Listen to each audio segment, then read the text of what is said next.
let's put a $200 per bullet tax on people that want to buy ammunition. Have you heard that idea out there before? I'm sure you have, because the anti-gunners are always looking to take away our rights any way they can, and they would love nothing more than to put taxes on firearms and ammunition. Well, this video we're going to talk about, can they actually put taxes on bullets and ammunition? Stay tuned.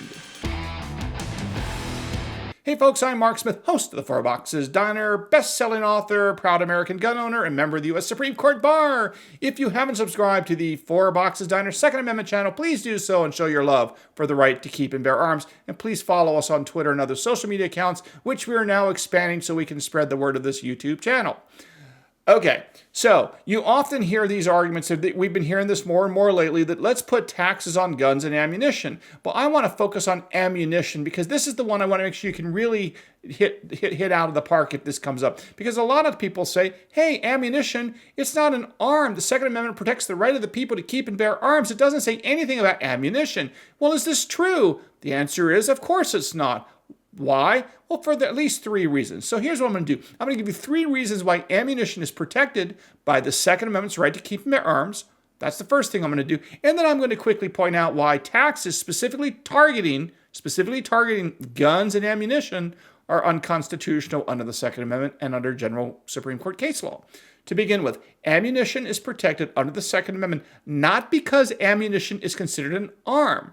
No, what it is ammunition is viewed as essential for the operation of arms, specifically firearms, such as handguns and long guns, which are protected by the Second Amendment. Well, of course you need ammunition to be able to use firearms. We all understand this. But you know who else understands this? Let me tell you who else understands this. It's the Ninth Circuit Court of Appeals in California. Not exactly the most gun-friendly court in America.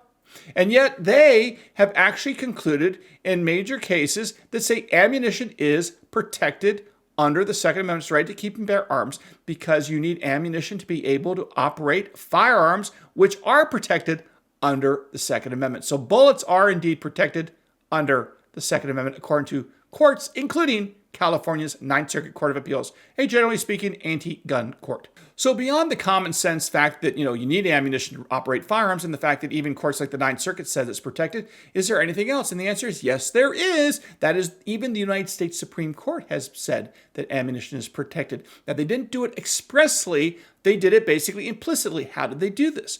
Well, if you remember in 2008, the Heller versus District of Columbia case, in the famous Heller case, the Supreme Court says that you and I have an individual private right to have a handgun in our homes, unlocked and loaded for the purposes of self-defense. That's what Heller held. And then McDonald 2 years later said that that rule applied against states and localities, not just the federal government. Now, the reason why this is important is because one of the ways that the Supreme Court got to this conclusion is they analyzed many arguments raised by the anti-gunners that were arguing that we had no individual right to bear arms, that the right to bear arms belonged to militias and thus to the National Guard, and some sort of so-called collective right that belonged to the state or to the government, and not to you and not to me as American citizens, which of course that theory by the anti-gunners was rejected by the Supreme Court. But the way the Supreme Court did it is very, very important for the ammunition question as to whether or not ammunition is protected by the Second Amendment. Why is that? It's because what the Supreme Court said in the Heller case was they looked at some cases and some laws from our founding era of 1791, which is the year the Second Amendment was ratified.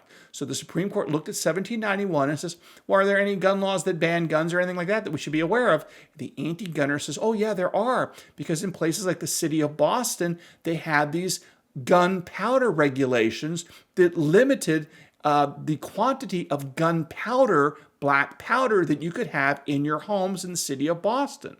Well, why was that? Well, the Supreme Court quickly threw that out and says, well, this is not analogous. Why? Because they point out that even though the gunpowder was essential, remember, gunpowder was needed along with the balls, which were the ammunition, the gunpowder was essential to operate the firearms back then. But the Supreme Court said that the gunpowder regulations about how you stored them had nothing to do with gun control. Those 18th century laws dealing with gunpowder storage involved fire codes because back then cities were made of ready all wood, straw, flammable materials. And they didn't want people bringing in black powder into their homes because if any of those, heaven forbid, caught fire, it literally risked burning down the entire city because of fire. Again, the Supreme Court quickly said this has nothing to do with gun control or gun restrictions. This is all about preventing the cities from burning down with fire, which is why the ample quantities of black powder had to be kept outside the city in large storage areas, usually full of bricks and whatnot, so they wouldn't burn down. So the reason why this is important is, of course, back in the 18th century, where our Second Amendment comes from. In the 18th century, what was ammunition? Well, ammunition was the balls, the cartridges, and the black powder, which made up what would today be really a self-contained cartridge. But the black powder was really an analogous to the ammunition because it was a central component of it. And in that case of Heller, the Supreme Court said that, yes, black powder and these balls and these cartridges were all part of the gestalt or the comprehensive nature of what were firearms in the 18th century.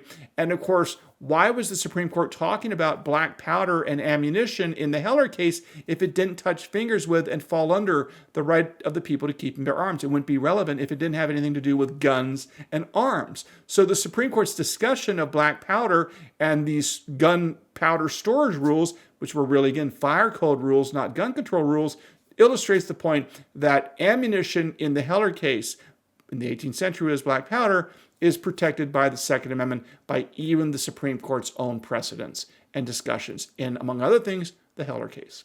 Now that we've established that ammunition is protected by the Second Amendment, can it be taxed? The answer is no, it cannot. Why? Because there's several Supreme Court cases that say that targeted attacks on constitutional rights are not constitutional. Two prominent cases I want to talk about. The first case is a case called Harper versus the Virginia Board of Elections that had a $1.50 poll tax, meaning you had to pay a poll tax in order to vote. And the Supreme Court struck that down, saying that even a $1.50 poll tax is too much. You cannot have poll taxes that are specifically directed to the right to vote. That was struck down as unconstitutional.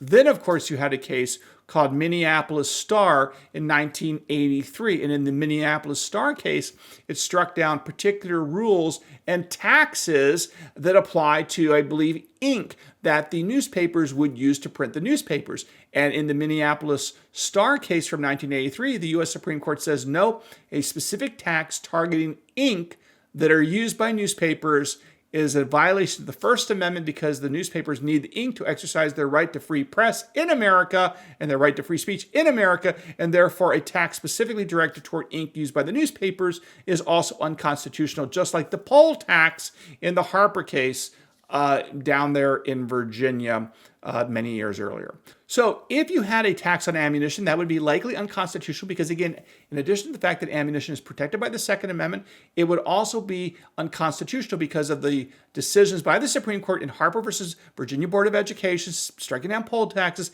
and the Minneapolis Star case from 1983 that struck down ink taxes on the ink that are used by newspapers to print their papers. Okay, I hope you learned a little bit something here at the Four Boxes Diner. If you haven't subscribed, please do so, and we'll see you again here at the Four Boxes Diner. Orders up. Table 2A.